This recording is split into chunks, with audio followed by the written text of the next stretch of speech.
Hi, this is Charlie.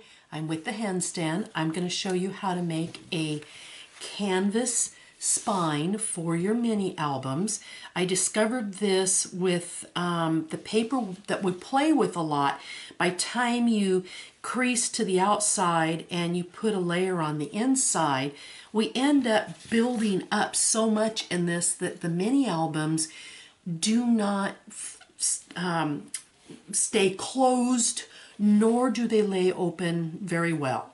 So I looked for a different way to do mine, and I just love this. So what I have right here are some really thick, heavy pieces of chipboard.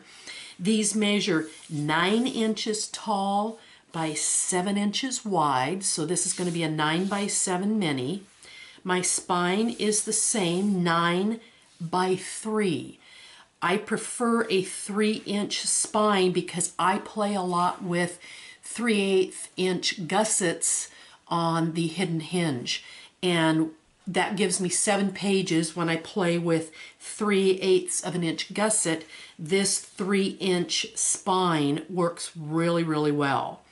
So what you're going to do is you're going to take your canvas piece and you're going to either leave it natural, just the way that it is, or you're going to stain it, paint it, color it, ink it, emboss it, whatever you want to do with this. When you cut this canvas piece, you need to make sure that it is 2 inches longer than the longest length of your chipboard pieces. I also cut this so that it is 6 inches wide because you're going to fold and make a 1/2 inch rim on each side, which then brings us down to 5 inches.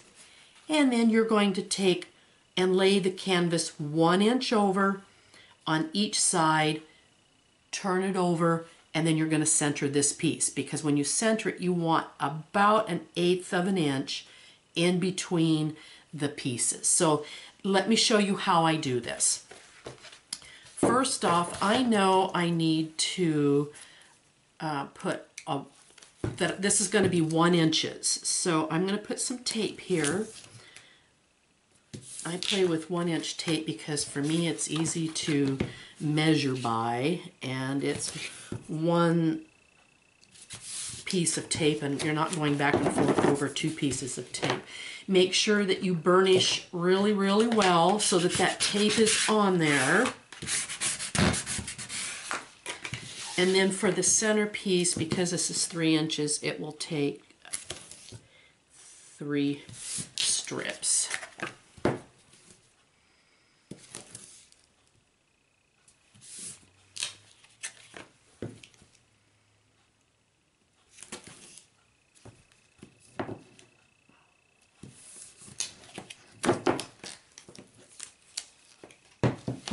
And again, burnish it really well. So this is what your taped surfaces are going to look like. On the canvas piece, whether you leave it natural or you're going to stain it once it's dried, then you're going to take 1/2 inch tape. You can use 1/4 inch tape, it doesn't matter. It's just, for me, I use the width of the tape based on the amount of coverage I need, so that I'm only running 1 strip of tape. You're going to burnish this really well to make sure that tape is really in that canvas. You're going to peel this off, and with this being a 1/2 inch strip, it makes it really easy to use the strip of tape as your guide when you fold this over. And then again, burnish.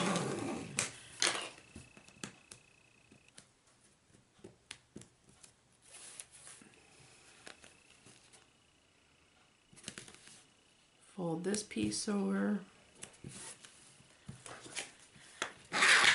Burnish. And then you're going to take one of your taped edges, peel that tape off, And then you're going to come in here with the tape side on the taped side. And I'm going to measure in approximately, well, it's probably easier if you see it if I go this way. So here's the 1-inch strip. I need to make sure that I'm leaving that extra 1 inch at both ends. And I usually take my thumb, which gives me a good measurement. And I'm going to come up and lay that canvas right up on that tape. And then I'm going to take the second one and I'm going to come up here once again, just lie that on there, and then I'm going to turn this over, and then this is what your underside is going to look like for the inside.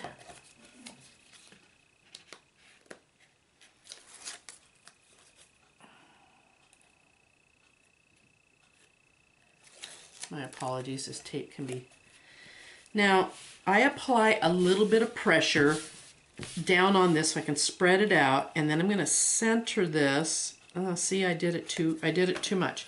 This is the beauty of canvas. If this was paper, you couldn't do this. I have that just a bit too close, so I'm going to take that off. I'm going to lay this in here, and you can see I've got roughly an 1/8 inch, and then I'm going to come back here and lay this piece in there so there's just about an 1/8 inch. So this is what it looks like on this side. Now I'm going to take my 1-inch tape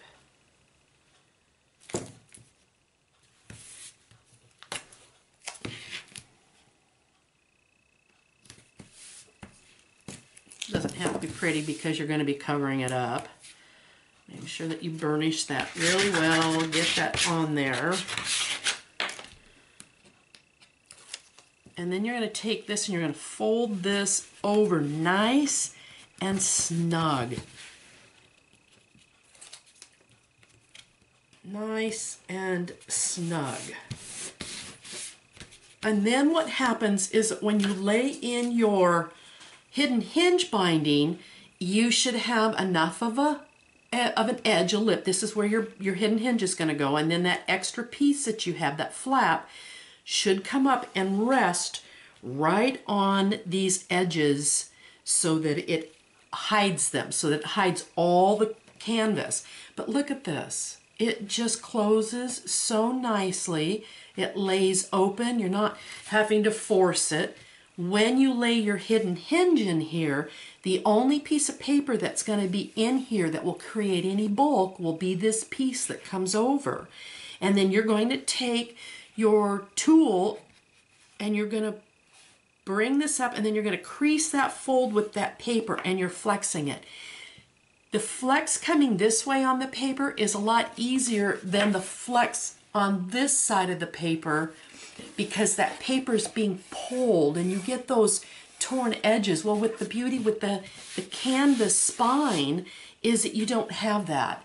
And with the canvas spine, you can, like I said, you can leave it natural, or you can color this to match whatever paper you're playing with. You can create great contrasts. This is one that I made for a previous mini. That it has. This one was 9x6, but I had stained this with using some of Tim Holtz spray stains. This is forest moss. And once it dried, then I put this in, and then this is what the finished hinge looks like. So you're covering this piece of the canvas.